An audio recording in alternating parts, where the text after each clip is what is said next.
Hello प्यारे दोस्तों, स्वागत है आपका इंटरव्यू क्लासेस में। बात करेंगे अपने फर्स्ट फ्लाइट के चैप्टर नंबर 4 जो कि बहुत इंपॉर्टेंट है। यहाँ से आपके क्वेश्चन बनने के चांसेस है। मोस्ट इंपॉर्टेंट क्वेश्चंस के बारे में डिस्कस करेंगे। इससे पहले 3 चैप्टर डिस्कस कर चुके हैं। अगर आपने वो वीडियोस नहीं देखे हैं तो आप प्ले लिस्ट में जाकर यहाँ से देख सकते हैं, नहीं तो वीडियो के डिस्क्रिप्शन में प्ले लिस्ट का लिंक है, वहाँ से भी देख सकते हैं। ग्रामर के टॉपिक सारी चीज़ें आपको यहाँ पर अवेलेबल रहेगी। तैयारी करिए, दमदार शानदार तरीके से करते रहिए। चलिए देखते हैं पहला क्वेश्चन। पहला क्वेश्चन है, why does Anne want to keep a diary. जो एना फ्रैंक है वो डायरी रखना क्यों चाहती थी, मतलब उसकी ऐसी क्या इच्छा है कि वो डायरी रखना चाहती है, ठीक है ना। तो आंसर क्या लिखेंगे, Anne always use to feel lonely and upset. Anne है ना हमेशा लोनली है ना, अकेलापन और अपसेट रहती थी। As she had no friends, जैसा कि उसके कोई मित्र नहीं था। So she decided to keep a diary, इसलिए उसने क्या डिसाइड किया कि वो एक डायरी रखेगी where she could confide her secrets and treat it as a true friend, जिसमें वो अपने सीक्रेट है वो लिखती रहेगी, शेयर करेगी डायरी के साथ, और वो उसको एक कंसीडर करेगी, ट्रेट करेगी कैसे, एज अ ट्रू फ्रेंड। तो एना डायरी क्यों रखना चाहते थे, क्योंकि वो अकेली रहती थी और उसके कोई फ्रेंड था नहीं, तो अपने सीक्रेट शेयर करने के लिए और अपना एक ट्रू फ्रेंड चाहिए था उसे। तो उसने क्या रखी, डायरी रखी, मतलब डायरी लिखना स्टार्ट कर दिया। सेकंड क्वेश्चन है, why was Mr. Keesing annoyed with Anna? What did he ask her to do? जो मिस्टर कीजिंग थे, उनके जो टीचर थे, वो उनसे क्यों एनॉयड मतलब चिढ़ते थे ऐसा, ठीक है ना। और what did he ask her to do, और उसको क्या करने के लिए बोला। तो देखिए, mister Keesing was annoyed with Anne because she was very talkative girl. Anne क्या थी, बहुत ही ज़्यादा टॉकेटिव, बात करने वाली लड़की थी, बहुत ज़्यादा बातूनी थी, बात करती थी। टॉकेटिव का मतलब होता है बातूनी, ठीक है।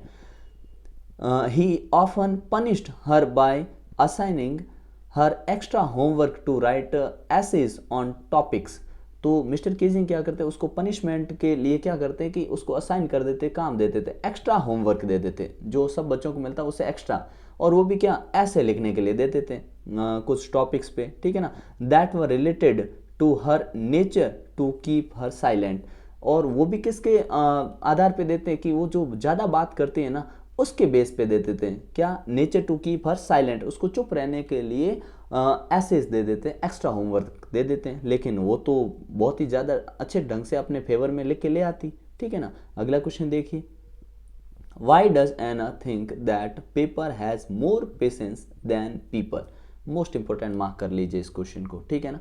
एना ऐसा क्यों मानती थी कि पेपर के पास ज़्यादा धैर्य है, पेशेंस है, किससे, लोगों से, क्यों मानती थी। तो देखिए, Anna thinks that paper has more patience than people because paper is lifeless। पहला, पेपर क्या होता है, लाइफलेस होता है। Paper is a dead thing, one can do anything to it, कोई भी इसके साथ कुछ भी कर सकता था, कैसे, it can be turn, thrown, drawn, kicked etcetera, but these things can not be done with people. लेकिन ये लोगों के साथ हम नहीं कर सकते, ठीक है ना, सीधी सी बात है, नहीं कर सकते, ठीक है। क्यों नहीं कर सकते, क्योंकि दे आर ह्यूमंस, क्योंकि क्या होता है, ये ह्यूमंस होते हैं। इनको आप कोई, अगर आप कोई बात बता दो अपना सीक्रेट, तो जरूर नहीं वो अपने तक रखे, ठीक है ना। Anne looks her diary as paper, she can write anything on it but it won't react. अब वो पेपर में कुछ भी लिख देती तो ये पेपर होता, कुछ रिएक्ट नहीं करता, but people can do it, लेकिन लोग रिएक्ट करते। और इसके जितने भी सीक्रेट थे वो सारे इस नोटबुक में थे या इस डायरी में थे, जिसका नाम इसने क्या रखा था, किटी, ठीक है ना। तो इसके अंदर थे और इसको कभी भी सीक्रेट ऐसे रिवील होने का चांस नहीं रहता था। लेकिन अगर आपने लोगों को बता दिया तो सीक्रेट सीक्रेट रहे, ऐसा जरूरी नहीं है। नेक्स्ट क्वेश्चन देखिए, how did Anne regard her diary and what name did she gave it, ठीक है ना, गिव टू इट, इसने इसको क्या नाम दिया और ये डायरी को कैसे मानती थी। तो हमने ऊपर भी पढ़ा था कि इसके ट्रू फ्रेंड मानती थी, अपना ट्रू यानी सच्चा मित्र। तो एना रिगार्डेड हर डायरी एज हर फ्रेंड, क्या अपने फ्रेंड मानती थी डायरी को। सी नेम्ड हर डायरी एज किटी, और उसने इसका नाम क्या रखा, किटी नाम रखा, ठीक है ना। बड़ा इजी है, शॉर्ट में, ठीक है ना। ये 20 to 30 वर्ड्स में पूछा जा सकता है आपसे, तो 2 लाइनें लिखनी है आपको। नेक्स्ट देखिए, what does Anne write in her first ऐसे। एना ने अपने फर्स्ट ऐसे में क्या लिखा। तो देखिए, Anne wrote that talking is a student's trait, Anne ने कहा कि ये टॉकिंग है ना, बात करना ना, स्टूडेंट का ट्रेट है, उनका गुण है।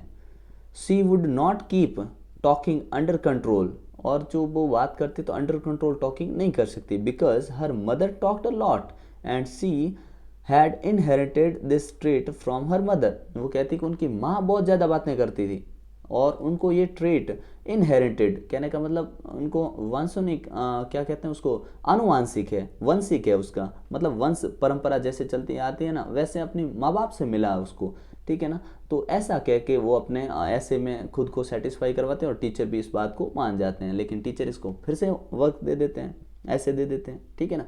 अगला देखिए, why did the entire class quake in its boots, या फिर why was Anne's entire class एक्सियंस एंड नर्वस, एना की पूरी क्लास क्यों चिंतित और नर्वस थी, या फिर क्वैक इन इट्स बूट मतलब आपस में खुसर फुसर चल रही थी क्लास में। ये क्या है, एक प्रकार से क्या कहते हैं इसको, फ्रेज, जिसका है ना सीधा ऐसे क्वैक इन इट्स बूट, इसका लिटरली मीनिंग नहीं लेना है, ठीक है ना। तो आपस में क्या खुसर फुसर चल रही थी पूरी क्लास में, ये पूछा है, तो आंसर क्या लिखेंगे, ये इंपॉर्टेंट क्वेश्चन है, ठीक है ना।